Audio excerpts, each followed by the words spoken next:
Right Honorable Prime Minister David Cameron, Excellencies, heads of state and government, ladies and gentlemen, I thank the Honorable Prime Minister and Her Majesty's government for convening this conference on Somalia, which I strongly support.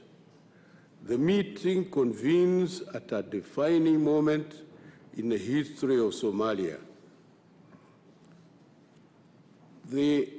After more than 20 years of untold suffering and numerous failed efforts, we are now able to collectively put Somalia on a path of sustainable peace and development. This unprecedented opportunity comes in the wake of the remarkable progress in recent months. AMISOM, the transitional federal government forces and their allies continue to restore security in Somalia. In this regard, I sincerely thank Burundi and Uganda for continuing to pay the ultimate price in pursuit of peace in Somalia, and commend Djibouti for offering its troops to assist towards this effort. To this end, I also call on African countries that have made their offers to assist Somalia to fulfill their pledges. Excellencies, as you are aware, Kenya is fully committed to the search for peace in Somalia. We facilitated the peace process that led to the formation of the transitional federal government in the year 2005. And we continue to bear the burden of hosting the largest population of Somalis outside their country, including some 630,000 refugees in the Dadaab camps and an even larger number spread across the country. In October, the year 2011, we launched Operation Linda Inchi in pursuit of Al-Shabaab and other armed terrorist elements that sought to destabilize our country, our economy, and the region. The operation has so far liberated large territory and populations from Al-Shabaab control and significantly reduced the incidence of piracy of the Somali coast. Similarly, the assistance of Ethiopia to the TFG and allied forces has been the liberation of other large territories of Somalia. Presently, the region is firmly engaged with Somalia, and this conference must acknowledge, recognize, and build on these successes.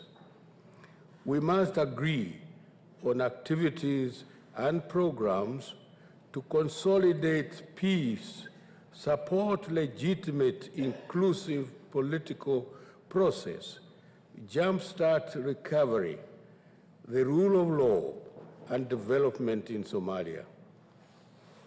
Excellencies, 2 weeks ago, Al-Shabaab confirmed that what we have always known in the region, that they are part and parcel of the Al-Qaeda international terrorist network.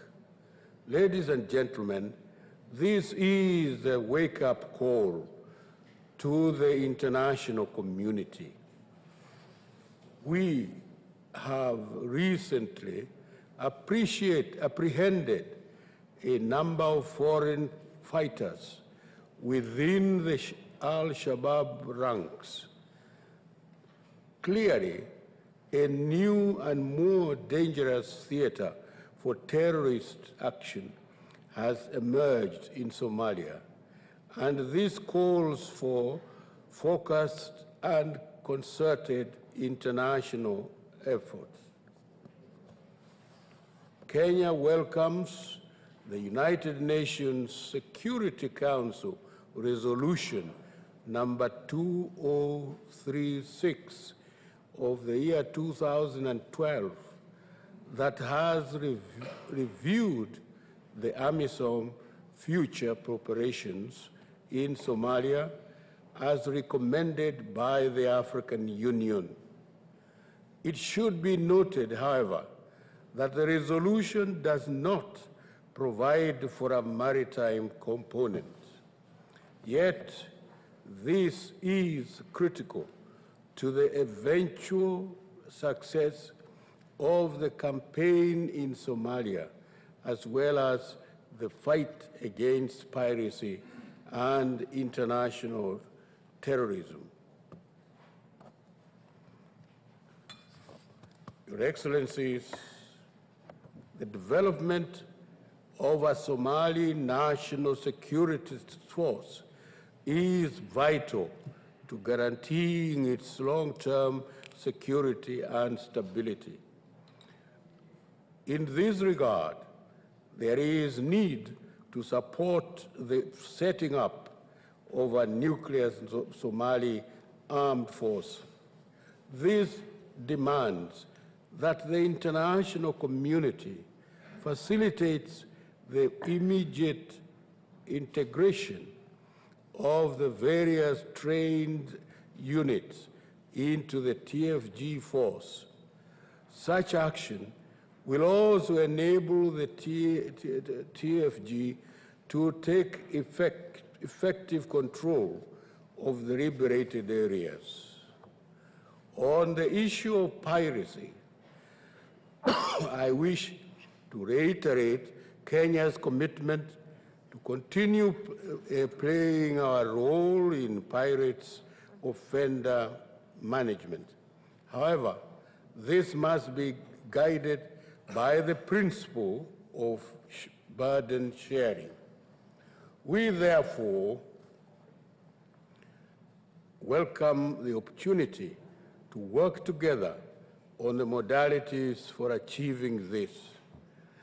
Excellencies, ladies and gentlemen, what began as a humanitarian crisis has evolved into multiple critical challenges for the consideration of this meeting.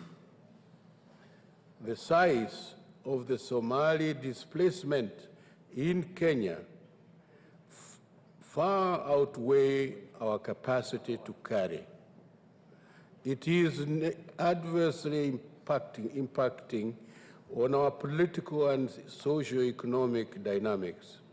It is posing growing and serious security threats to Kenya and the region. Further, the refugee camps in Kenya are overcrowded, have caused huge environmental degradation, have led to growing tensions with host populations, and are infiltrated by extremists. This is the reality of the humanitarian and security crisis that Kenya continues to bear. In this regard, Kenya expects this conference to map out a firm and durable solution, including the return of these populations to their home country. After all, Somalia needs its displaced human resources to speed up its recovery. Therefore, the humanitarian actors should now take advantage of the areas secured from the Al-Shabaab to settle these populations. This is a matter of utmost urgency, as Kenya can no longer continue carrying the burden occasioned by this situation. Excellencies, as neighboring country, we wish to see peace and security restored in Somalia promptly. This is because our security in the Horn of Africa is inextricably linked to the long-lasting peace and stability in Somalia. This conference must not let this unprecedented opportunity slip through our hands. I call upon all of us here today to lend full support to all efforts to return Somalia to a functioning state at peace with its population and its neighbors. It is also my sincere hope that our sincere declaration will reflect the reality on the ground, underscore the need for urgent action, and reaffirm our individual and collective commitment to Somalia. I thank you